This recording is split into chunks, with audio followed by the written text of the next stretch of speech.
After recently playing Legions Imperialis, I have many things to say. This is a short review to stand in the place of a full review of the game system. As to why I'm not doing a full review, well, I'll get to that later. Also, if you want another tease, I am 100% confident an Imperator Titan will be released within the next few years, but again, more on that later. I generally don't like to listen to people reviewing miniature games too much. You have to wade through the usual extremes on both sides, yelling it's either trash or amazing, while the more measured voices tend to get lost due to the need to sum everything up in a 280 character tweet before the average user's attention span moves on to whatever sugar drip the algorithm has selected for us this nanosecond. If you want that 280 character tweet review, here you go. Legions Imperialis isn't a finished game. It's best played with a casual gaming group to talk out some of the more problematic potential rules and a slow grow theme to your games. But if you have that, then you should be in a position where two consenting adults will definitely come, and that's 280 characters, great. This is why I don't Twitter. Okay, you're getting the long review instead. When Legions Imperialis was announced in mid-2023, I had mixed feelings. Normally, emotions like fear, doubt, anger or empathy are things I keep firmly suppressed down, like you're supposed to. But I couldn't help feeling extremely curious about this game. I have many fond memories of the various takes on the Epic game systems, especially Epic Armageddon. However, when I realised it wouldn't be using Armageddon's long fetid rule set, I started getting worried. Having played a decent amount of the venerable game system, I wondered why Games Workshop appeared to be minimising its inclusion in favour of the older and less refined Epic Space Marine rules. Maybe the cardboard blast markers were vetoed, maybe they couldn't make all the different Titan weapons fit into Armageddon's slimmed down system. Who knows? We are going to have to wait until those files get declassified to find out if the truth really is out there. But when I saw that the core set contained plastic Sicarians, I knew I would have to turn the thermostat down in my house that winter and resume my stealing from food banks. Then of course the panic buying happened. Most of the things went out of stock within a week, and this is why this short review is happening 6 months after the release date. You know the cat in the box that's both alive and dead at the same time? That's Legions Imperialis. A game that is both criticised in some places for being regularly sold out and criticised in other places for being a dead game that no one plays. Truly the Schrodinger's wargame paradox. However, I could see the unwritten roadmap being laid out in front of me, so I said screw it, I'm buying 2 copies. After all, it's hardly the weirdest thing I've ever done. And I brought Dreadfleet. However, after my first couple of games, I have to confess, I'm pleasantly surprised. But first, a disclaimer to cover myself. Most people already have decent sized 40k armies, so we all got a decent idea of how 10th edition played within a week of the rules dropping. The idea that Wraith Knights combined with Overwatch and Fate dice were oppressive spread to everyone within a fortnight like a drop of ink diffusing through water, or more appropriately, a fart in a game store. Meanwhile, as very few people have full epic 30k armies, and I certainly don't, you're going to have to wait until everyone is up to speed before it becomes common knowledge how things like Warmaster Titans and giant swarms of Thunderhawks play in 3000 points. But with that disclaimer out of the way, I can give you a quick first review based on my own limited experience. If you were considering dipping your toe in, or you already have a box and were wondering about putting it together, here are some of my takeaways.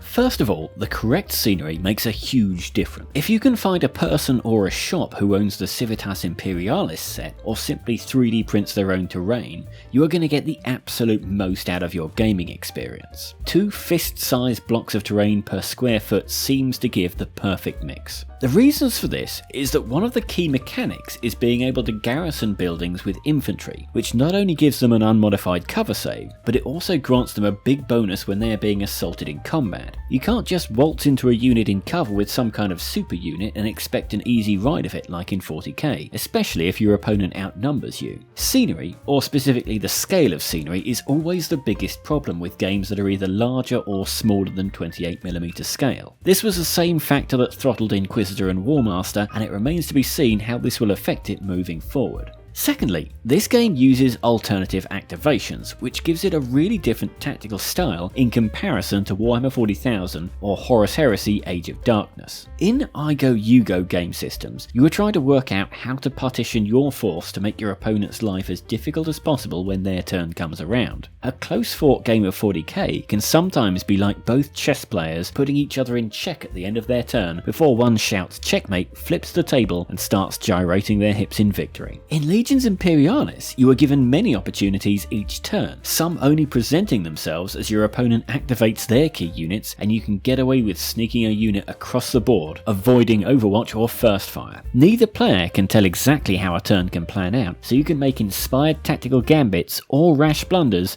usually both, every turn. And on that note, perhaps the most important takeaway here is that epic scale, in my opinion, is the best way to get a feel for how the models and units you read about in the books actually function on the battlefield. In 28mm scale, you tend to get crowded battlefields dictated by move blocking, trying to avoid a first turn charge, and massive character models floating around objectives that are simultaneously great at killing hordes of infantry and also at prying open armoured vehicles. Why not drive your Rogue or Dawn tank over an objective? If the infantry doesn't have specialist close combat weapons, it doesn't really matter. Why not stand a Death Jester in the open? They must have Harry Potter's Cloak of Invisibility and thus can't be shot. However, in Legions Imperialis, everything is more tightly defined, as units are both fantastic powerhouses and have crippling Achilles heels at the same time. A full tank squadron will really threaten anything caught out of cover, but they desperately need support as they would be almost instantly removed if they get caught in combat. You could have a Warlord Titan that would just step on units that get too close while unleashing a devastating amount of firepower, but with a tactical strength of 0, it's not going to be able to capture or hold any objectives around it. Infantry have a high tactical strength and could swarm a Titan with bodies to take the objective, but they struggle to move fast without transports and will die quickly outside of cover.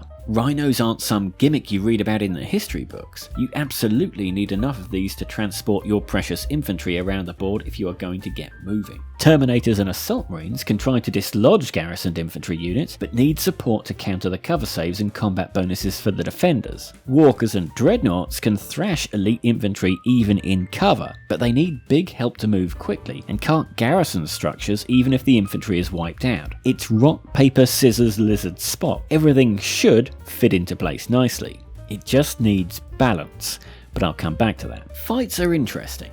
I initially didn't think I would like them, having played and loved the great epic Armageddon. I don't know whether I've mentioned that enough in this review yet. It's almost exactly the same as classic epic Space Marine. You resolve them with a number of 1-on-1 2d6 roll-offs, modified with each model's close assault factor, with every combatant past the first rolling an additional d6. The winner deals a single unsavable wound to the loser, and as you need to be super heavy vehicle sized or larger to have more than one wound, most of the time it's instant death for anyone who whiffs. At first glance, I thought this would be too random, but with the way the units all work together and the large size of the units in this game, combined with the bonus units get if they are assaulted while garrisoning a building, it is inspired. Normally, with large-scale miniature games, the combats fall into a trap of being too abstract. I remove X models, you remove Y models, and we both carry on with our day as usual with barely an extra murmur in heart rate. But this system allows players to zoom down to live out these nail-biting combats in real time. You really need to be careful assaulting a building, even outnumbering its occupants, because if a few of those inside the building survive, the attacker can't garrison it, which can lead to them being countercharged the following turn and easily wiped out. But even then, because of the rules for capturing objectives, your elite Terminator infantry might not be able to cut the mustard against the dreadnoughts opposing them. However, because Terminators have a much higher unit strength for infantry compared to walkers, they could still tilt the battle in your favour, especially as in order to capture an already contested objective, you need to double the amount of unit strength your opponent has on it. No zooming fast, untargetable single characters around the board to steal points from your opponent here.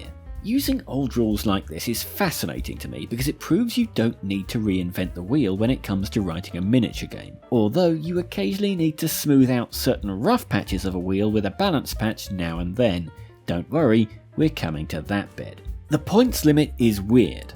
I don't think that Games Workshop should have advertised this game at 3,000 points. It certainly doesn't need them. The 2-day Legions Imperialis event at Warhammer World has been downsized from 3,000 to 2,500 points at player request. The 1-day Stygian Nexus event was 2,000 points. Both events involve a maximum of 3 games in a day, which is about as many games as a normal human can play before their brain melts and they have to have a sit down in a darkened room. 1,000 points can be made with a couple of core sets and 2 extra boxes of whatever you you fancy to add, and to play at 1500 points, just add a Titan on top and you'll be having a whale of a time, particularly if you decide to sell the spares on eBay given the supply is throttled at the moment. At first, I assumed 3000 points was introduced to sell more product, but as Workshop have reduced the amount of stock available, it's like they're pressing accelerate and brake at the same time. But then my mind came back to that 30% limit on Knights or Titans in the army building rules. This means that a 600 point Warlord Titan can only be played at 2000 points. A 750 point Warmaster Titan can only be played at 2500 points, which means that for 3000 points there needs to be some kind of 900 point Titan to fill the void. If only there was some legendary kit in the long distant past that would come along and slot neatly into this hole.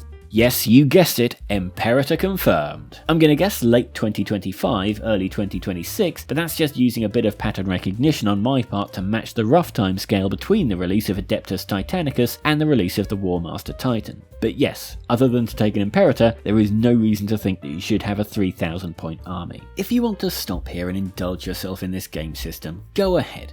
However, I can't fully roll out the bunting and implore all of you to drop everything and play tiny tanks and itty bitty infantry in the Horus Heresy with me just yet. It's not perfect. In fact, it has a number of issues. But before we get there, I'll tell you who is perfect. My Ko-fi subscribers who keep this channel running. Sign up for as little as £2 a month and you can be assured that I will keep this whole channel going until the police order me to stop. And even then, I have prepared fail-safes and booby traps. Now back to the review. When it comes to the negatives, you're probably going to expect me to talk about the sprue undercuts for the infantry. And yes, while it did bug me enough to clean mine up with a hobby knife and some super thin plastic cement, you honestly can't see them at that scale. You'd probably also expect me to talk about the stock, or the lack thereof, but with the lifetime of these videos I have no idea if it will be the case for all of you and for how long. For all I know, the Flyers and Stormhammers and the like could be released tomorrow, and if you're watching this from the future while holding a Stormhammer or a Xiphon Interceptor, cheers to you. Also, there are no Xenos races like Orcs or Eldar. I'll probably talk about this in another video where I talk about what's next for Games Workshop after they have narratively tied up the heresy, and how they need some continuous story to avoid the sales drying up in a repeat of Return of the King. But it honestly wouldn't be too hard to create a sprue of Mark 7 Marines and repackage most of this as Epic 40,000 a few years down the road. The bigger issues I have with the game is when the plastic stops and the cardboard, or in this case the paper, begins. This is not a sexy looking rulebook. This is not a rulebook that makes me want to cherish it and hide it under my bed with the pages increasingly becoming harder to separate. This is very much the reverse of a sexy looking rulebook. This is a rulebook that makes me want to run and hide from it. It's like the painting in the loft in Dorian Gray. And it's a shame because it doesn't look cheap either. Almost every page has a custom diorama at the bottom that must have taken a long while to put together. Especially with the Specialist Games' admittedly brilliant paint jobs on the Death Guard, the Solar Auxilia, the plastic board sections, and the Civitas Imperialis buildings, the trouble is it all starts to resemble Farrell and Ball's selection of neutral paint colours. And yes, you can say that I'm very much a product of the 90s, but I don't think this is a case of going back to bright primary colours and banners the size of skyscrapers on everything. The Age of Darkness models visually jumped out at you. The Legions Imperialis schemes just merged together with so much grey and beige it's like me looking in a mirror. The datasheets are also not my cup of tea. Maybe I've been spoiled by looking at Battlefleet Gothic's awesome ship art. The issue is not everyone spends several hours a day looking at the Forge World Heresy units, so when it comes to the detachment datasheets, pictures of them would have been nice, just so I can tell my Marauder Pathfinder from my Sinistraminus Tenebrae and my Knight Majaria.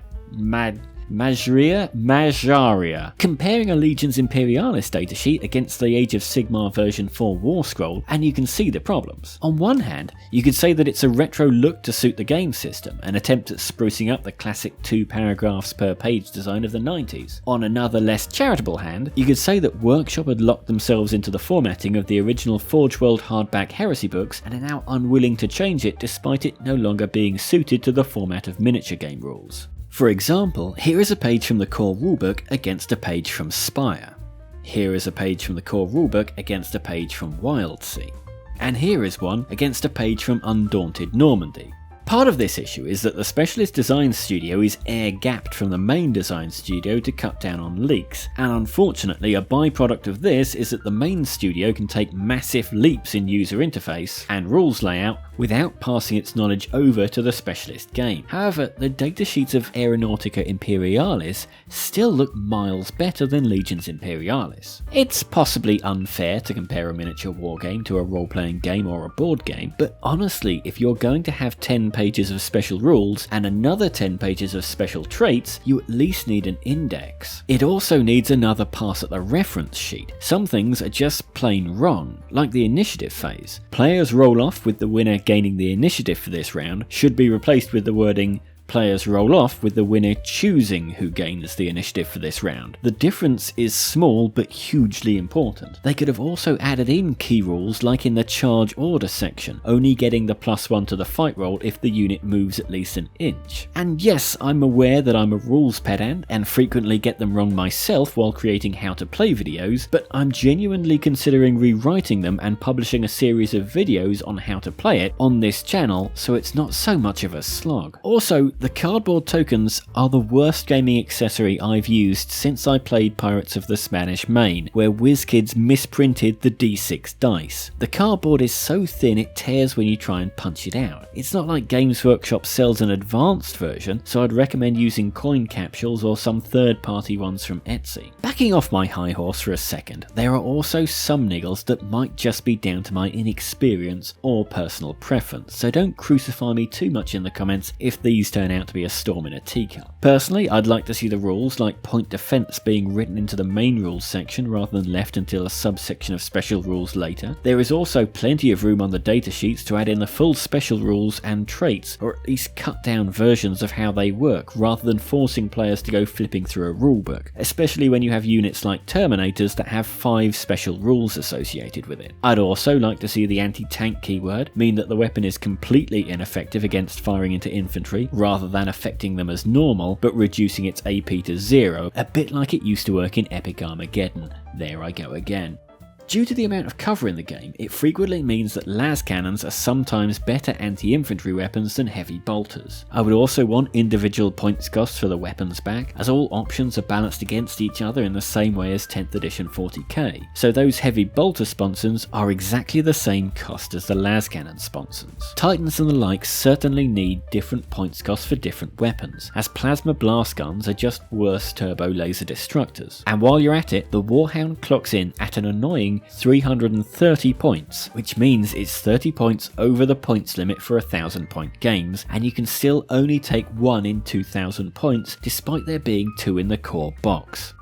I can't speak too much about balance issues because it could be the lack of certain kits that makes the others really stand out. Lehman Russ Vanquishers appear very good, but they should be great at killing other tanks. Missile launchers also appear very good. As to whether they're oppressive, I'll leave that for the experienced gamers to work out. The Space Marine Legion specific traits are similarly annoying because if there is one thing we know after several decades of miniature gaming, it's that trying to balance different special abilities for the same armies against each other never works, especially when you have 18 different legions. World Eaters being able to each re-roll a single d6 in the fight phase is ridiculously good and always useful. Raven Guard and Alpha Legion being able to infiltrate units on the board after the opponent has deployed will, in a lot of scenarios, result in them placing their entire army on the objectives in the centre of the board and instantly being in a highly commanding position. Whereas a legion like the Thousand Suns gets a significantly less powerful rule that really only works in certain circumstances. And then you have the Space Wolves Pre-Natural Sense ability, which partially counters the Raven Guard and Alpha Legion abilities, but appears to offer little extra benefit against anything else. Faction-specific special rules are a bugbear of mine, especially as the game mechanics here come into life with a diverse mixed arms force, while the Legion's rules just force you down the route of taking a lot of specific units or weapons. No one wins when someone buys 30 missile launcher stands so they can max out their Imperial Fist faction ability. Also, on page 76, there is an example of splitting fire that states that a plasma blast gun has a dice value of 3, but on the datasheet it has a dice value of 2 and is noticeably worse than a turbo laser destructor. Also, in the rulebook on page 216, conversion beam extirpator